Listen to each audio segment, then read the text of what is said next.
नमस्कार, मैं हूं अंकुर और आप देख रहे हैं सत्य हिंदी का न्यूज बुलेटिन। एक नजर अब तक की सुर्खियों पर। सीबीएसई बोर्ड ने मंगलवार शाम 10वीं और 12वीं कक्षाओं की बोर्ड परीक्षाओं के लिए कार्यक्रम जारी कर दिया है। इस कार्यक्रम के तहत 12वीं की परीक्षाएं 15 फरवरी से शुरू होकर 2 अप्रैल तक चलेंगी। वहीं 10वीं की परीक्षाएं 15 फरवरी से शुरू होकर 13 मार्च तक चलेंगी। बीजेपी ने एक और चौंकाने वाला फैसला करते हुए भजनलाल शर्मा को राजस्थान का मुख्यमंत्री चुना है। वो पहली बार विधायक बने हैं। वो सांगानेर से चुने गए हैं। राजस्थान में 2 उप मुख्यमंत्री होंगे। दिया सिंह और प्रेमचंद बेरवा डिप्टी सीएम होंगे। वहीं वासुदेव देवनानी स्पीकर होंगे। बीजेपी के नए चुने गए विधायकों की बैठक के बाद राजनाथ सिंह ने इनके नाम का ऐलान किया है। राजनाथ सिंह ने बताया, बैठक में एक प्रस्ताव राजस्थान की पूर्व मुख्यमंत्री वसुंधरा राजे ने रखा। उन्होंने भजनलाल शर्मा का नाम प्रस्तावित किया। किरोड़ी लाल मीणा, मदन दिलावर, जावर सिंह और पूरे सदन ने नाम का समर्थन किया है। उन्होंने कहा, मैं आश्वस्त हूं कि भजनलाल शर्मा के नेतृत्व में राजस्थान तेजी से प्रगति के पथ पर आगे बढ़ेगा। राजस्थान में बीजेपी ने भजनलाल शर्मा को सरकार की कमान सौंपने का ऐलान किया है। विधायक दल का नेता चुने जाने के बाद भजनलाल शर्मा ने राज्यपाल कलराज मिश्र से मुलाकात की और सरकार बनाने का दावा पेश कर दिया। भजनलाल शर्मा की सरकार में दिया कुमारी और प्रेमचंद बेरवा उप मुख्यमंत्री होंगे।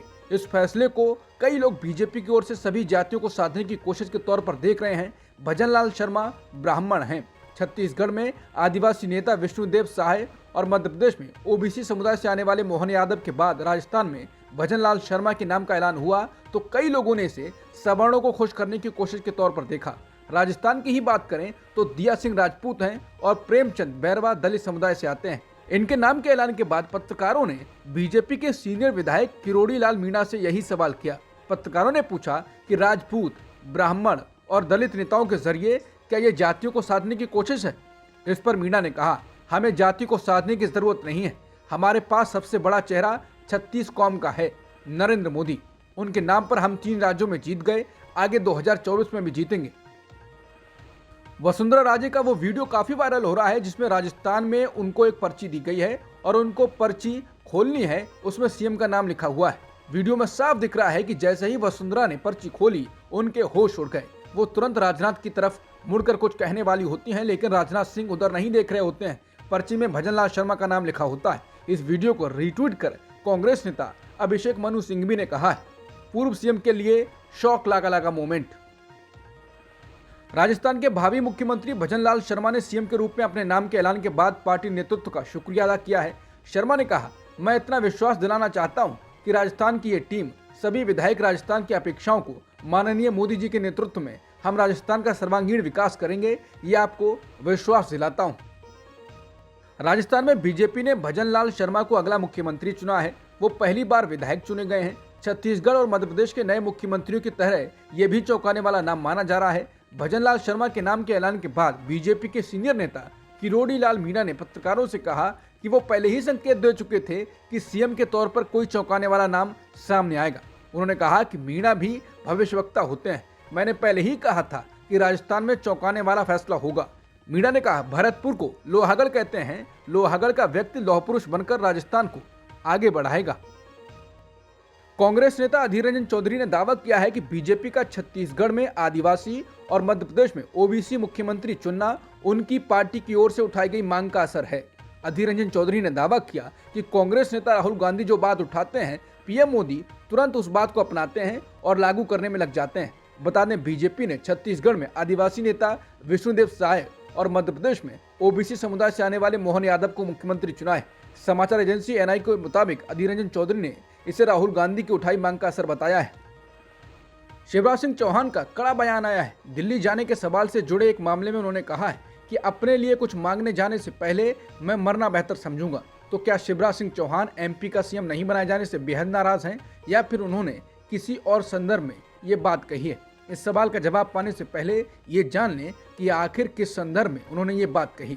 मध्य प्रदेश के चुनाव में बीजेपी को भारी जीत मिली है और कहा जा रहा है कि उसमें शिवराज सिंह चौहान की लाडली बहना योजना का बड़ा हाथ है, लेकिन अगले सीएम के रूप में उनका नाम नहीं आया। नए सीएम के रूप में मोहन यादव के नाम की घोषणा कर दी गई। तब शिवराज सिंह चौहान भी नए सीएम को बधाई देते नजर आए। लेकिन इस बीच दिल्ली जाने को लेकर एक सवाल पर जवाब के बाद शिवराज सिंह सुर्खियों में आने लगे। जब शिवराज सिंह चौहान से उनके दिल्ली जाने के हालिया बयान पर सवाल किया गया तो उन्होंने कहा, उस दिन संदर्भ ये था कि बाकी लोग दिल्ली में हैं, क्या आप दिल्ली जाएंगे? मैं बड़ी विनम्रता से एक बात कहता हूं कि जाकर अपने लिए कुछ मांगने की बजाय मैं मर जाना पसंद करूंगा, वो मेरा काम नहीं है। इसीलिए मैंने कहा था कि मैं दिल्ली नहीं जाऊंगा। हालांकि इसके साथ ही उन्होंने कहा, बीजेपी आलाकमान ने उन्हें 18 साल काम करने का मौका दिया। उन्होंने नए सीएम मोहन यादव की तारीफ की। शिवराज सिंह चौहान का वो बयान काफी वायरल हो रहा है, जिसमें वो कह रहे हैं कि अपने लिए कुछ मांगे जाने से पहले मैं मरना पसंद करूंगा। इसी बयान को ट्वीट कर कांग्रेस नेता सुप्रिया श्रीनेत ने कहा है, ये बड़ी बात ही नहीं, मामा की खुली बगावत है। शिवराज ने कहा कि एक आग्रह किया है मुख्यमंत्री जी से मैंने कि मुझे प्रतिदिन पौधारोपण करने दें और उसके लिए मुझे जगह मिलती रहे। इसके साथ ही उन्होंने कहा कि एक बड़े मिशन के लिए हम भारतीय जनता पार्टी का काम करते हैं और मिशन तय करता है कि हम कहां रहेंगे। उन्होंने कहा कि लोग मेरे बारे में कह रहे हैं कि बड़ा अन्याय हो गया, मुझ जैसे एक साधारण कार्यकर्ता को मुख्यमंत्री बनाकर रखा, मुझे बहुत कुछ दिया, अब मुझे बीजेपी को देने का वक्त आया है, मैं इससे ऊपर उठ गया हूँ। मध्य प्रदेश में मोहन यादव को मुख्यमंत्री बनाए जाने के बाद शिवराज सिंह चौहान को पकड़कर महिलाएं रोने लगी। आज तक पर चलाए जा रहे वीडियो में रोते हुए लाडी बहनाएं कहती हैं कि भैया, मध्य प्रदेश ने आपको वोट दिया था, हम आपको नहीं छोड़ेंगे। फिर शिवराज सिंह चौहान भावुक हो जाते हैं, वो कहते हैं मैं भी कहां जा रहा हूं, मैं भी नहीं छोड़ूंगा। रोते हुए महिलाएं कहती हैं कि बहनों ने आपको वोट दिया था, आप एक एक बहन के चाहते हो। फिर शिवराज भावुक नजर आते हैं। शिवराज सिंह चौहान ने आज प्रेस कॉन्फ्रेंस कर कहा कि मुझे पूरा विश्वास है कि सीएम मोहन यादव के नेतृत्व में भाजपा सरकार चल रहे कार्यों को पूरा करेगी और जन कल्याणकारी योजनाओं को लागू करेगी और मध्य प्रदेश विकास की नई ऊंचाइयों को छुएगा। इससे पहले शिवराज सिंह चौहान मोहन यादव को ट्वीट कर बधाई भी दे चुके हैं। कांग्रेस ने मंगलवार को मोहन यादव को मध्य प्रदेश के अगले मुख्यमंत्री के रूप में चुनने के लिए भाजपा पर हमला किया है और आरोप लगाया कि उनके खिलाफ उज्जैन मास्टर प्लान में बड़े पैमाने पर हेरफेर सहित कई गंभीर आरोप हैं। जयराम रमेश ने कहा कि चुनाव नतीजे के 8 दिन बाद भाजपा ने मध्य प्रदेश के लिए मुख्यमंत्री चुना भी तो ऐसा व्यक्ति जिस पर उज्जैन मास्टर प्लान में बड़े पैमाने पर हेरफेर करने समेत कई गंभीर आरोप हैं। उन्होंने कहा कि सिंघस के लिए रिजर्व 872 एकड़ जमीनों में से उनकी जमीन को लैंड यूज बदलकर अलग किया गया। इनके कई वीडियो भी सोशल मीडिया पर वायरल हैं, जिनमें ये गाली देते हुए, धमकी देते हुए और आपत्तिजनक बयान देते हुए दिख रहे हैं। जयराम रमेश ने कहा कि क्या ये है मध्य प्रदेश के लिए मोदी की गारंटी। केंद्रीय चुनाव आयोग में 3 शीर्ष अधिकारियों की नियुक्ति के लिए एक विवादास्पद संशोधन विधेयक राज्यसभा में मंगलवार को पेश किया गया। इस बिल का नाम मुख्य चुनाव आयुक्त और अन्य चुनाव आयुक्त विधेयक 2023 10 अगस्त को लाया गया था, लेकिन कुछ आपत्तियों के बाद सरकार ने इसे फिर से पेश किया है। सरकार का दावा है कि इसमें बदलाव किया गया है। इस बिल में प्रावधान है कि मुख्य चुनाव आयुक्त और चुनाव आयुक्त के वेतन और भत्ते कैबिनेट सचिव के बजाय सुप्रीम कोर्ट के जज के बराबर होंगे। इस बिल में यह भी प्रावधान है कि मुख्य चुनाव आयुक्त का चयन प्रधानमंत्री, नेता विपक्ष और केंद्र का कोई मंत्री करेंगे। पहले इस चयन समिति में भारत के चीफ जस्टिस भी थे। सरकार ने जब इस बिल को अगस्त में पेश किया था तो विपक्ष ने इसका विरोध किया था।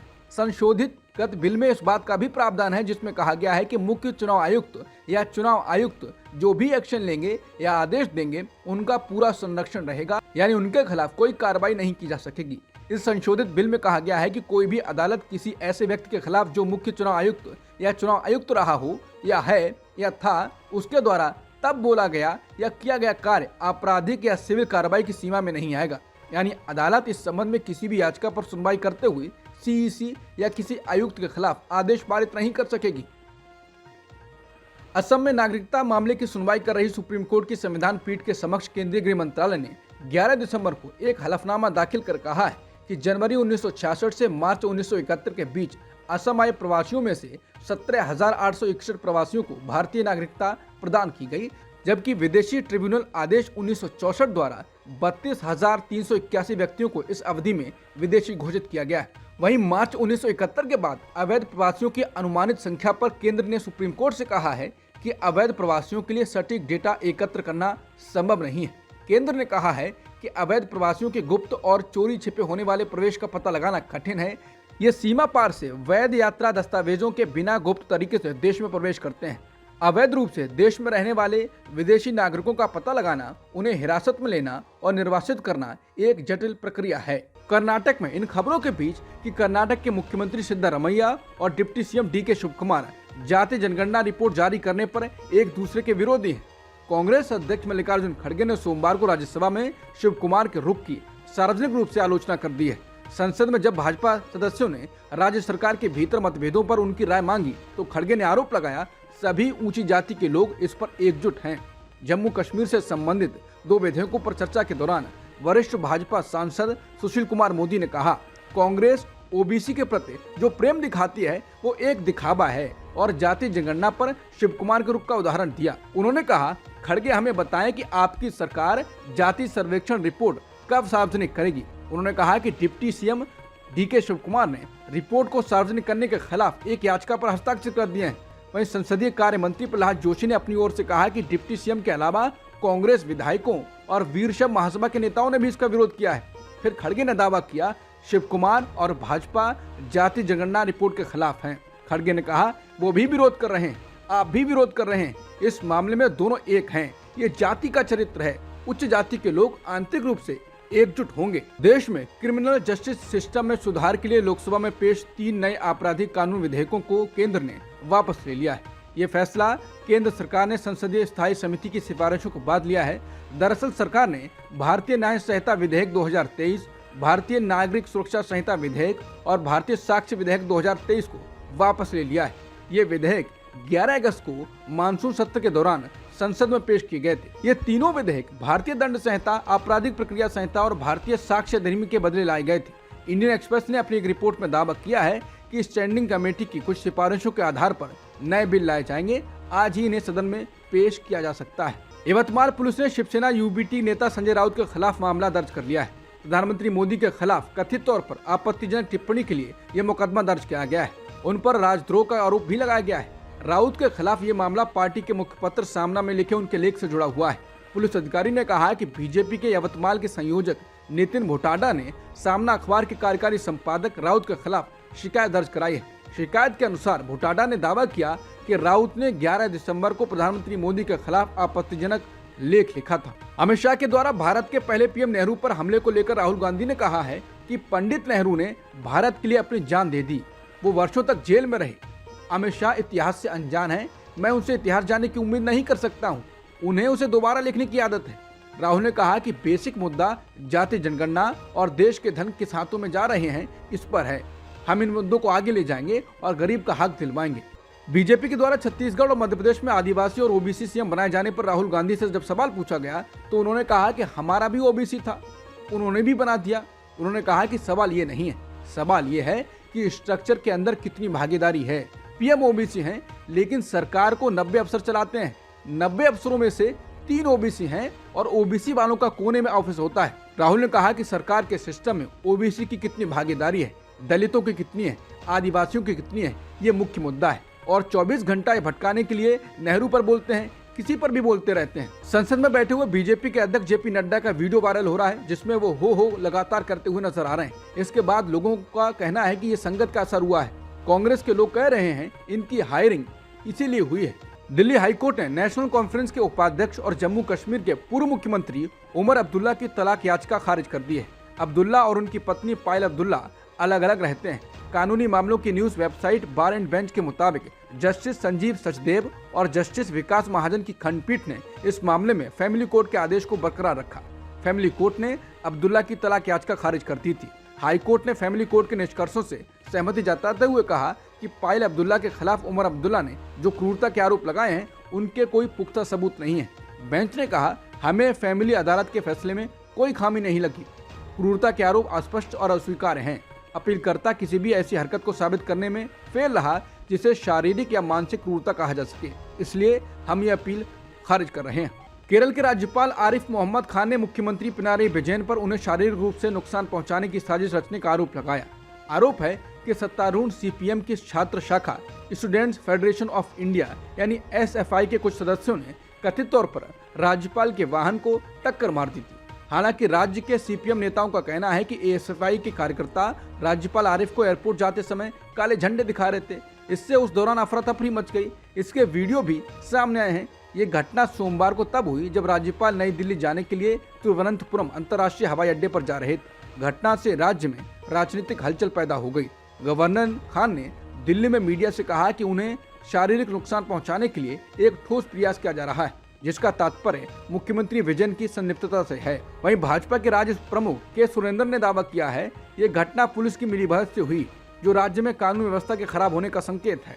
अनुच्छेद 370 को निरस्त करने पर सुप्रीम कोर्ट में सुनवाई के दौरान केंद्र ने बार बार तर्क दिया कि ये विकास और प्रगति में बाधा है और 5 अगस्त 2019 के फैसले के बाद जम्मू और कश्मीर में निवेश आना शुरू हो गया है। सरकार ने कहा है कि जनवरी 2021 में जम्मू कश्मीर सरकार द्वारा नई औद्योगिक नीति की घोषणा के बाद से लगभग 3 वर्षों में केंद्र शासित प्रदेश को 42 औद्योगिक क्षेत्रों में 84,544 करोड़ रुपए के प्रस्ताव प्राप्त हुए हैं। हालांकि इन प्रस्तावों का कार्यान्वयन थोड़ा धीमा रहा है और अब तक 414 यूनिट्स को रजिस्टर्ड किया जा चुका है, जिनका वास्तविक निवेश 2,518 करोड़ रुपए से अधिक है।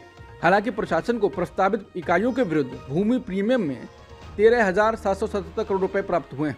आईटी सेक्टर की दिग्गज कंपनी इन्फोसिस के चीफ फाइनेंशियल ऑफिसर यानी CFO नीलंजन रॉय के इस्तीफे के बाद कंपनी के शेयरों पर नकारात्मक असर देखने को मिल रहा है। कंपनी ने नए CFO के नाम की घोषणा कर दी है। एक्सचेंज को दी गई जानकारी के अनुसार जयेश संगराजका 1 अप्रैल 2024 से इन्फोसिस के नए CFO होंगे। हालांकि नए CFO के नाम की घोषणा के बाद भी कंपनी के शेयरों में आज गिरावट देखने को मिली है। अभिनेता शाहरुख खान अपनी फिल्म डंकी की रिलीज के पहले जम्मू स्थित वैष्णो देवी मंदिर पहुंचे। समाचार एजेंसी NI ने शाहरुख खान का मंदिर के करीब का एक वीडियो जारी किया है। बता दें साल 2023 शाहरुख खान की फिल्मों के नाम रहा है। इस साल उनकी 2 फिल्में पठान और जवान रिलीज हुई। दोनों ही फिल्मों ने बॉक्स ऑफिस पर जबरदस्त कमाई की। शाहरुख खान इन दोनों फिल्मों की रिलीज के पहले भी वैष्णो देवी मंदिर पहुंचे थे। भारत ने हॉकी के जूनियर वर्ल्ड कप में नीदरलैंड्स को हराकर सेमीफाइनल में जगह बना ली है। भारतीय टीम मैच में एक वक्त 0-2 से पिछड़ रही थी, उसने जबरदस्त वापसी की और नीदरलैंड्स को 4-3 के अंतर से हरा दिया। अब तक की सुर्खियों में इतना ही। बाकी खबरों के लिए बने रहिए सत्यहिंदी.com के साथ।